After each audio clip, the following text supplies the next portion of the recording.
కుంభరాశి వారికి ఈ వారంలో కార్యసిద్ధి అనుకూలిస్తోందా అండి? 3 గ్రహాలు సహకరిస్తున్నాయి. లాభంలో శని బలం, ధనస్థానంలో శుక్రుడు, ముందు శుక్రుడు వెనక శని. అసలు అద్భుతం అన్నమాట. ఎందుకంటే ఆర్థిక ఫలితాలకి శుక్రుడు, లాభాలకి విజయాలకి శని.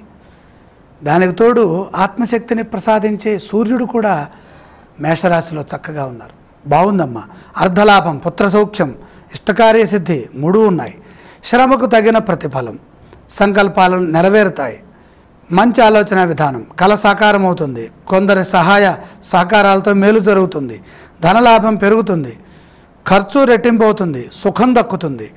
కొందరు ఖర్చు చేస్తే బాధ కలుగుతుంది. కొందరు ఖర్చు చేస్తే కొన్ని సందర్భాల లాభం కూడా చేకూరుతుంది. అంటే మన అవసరాలకు తగ్గట్టుగా ఆ ఖర్చులు ఉన్నాయి. ముఖ్య ఆశయాలు వెంటనే నెరవేరే విధంగా ఉన్నది. దైవ బలం వల్ల అరుదైన విజయం సిద్ధిస్తుంది. మంచి భావంతో కొందరికి సహాయం చేస్తారు. ఆ మేలు తిరిగి రక్షిస్తుంది.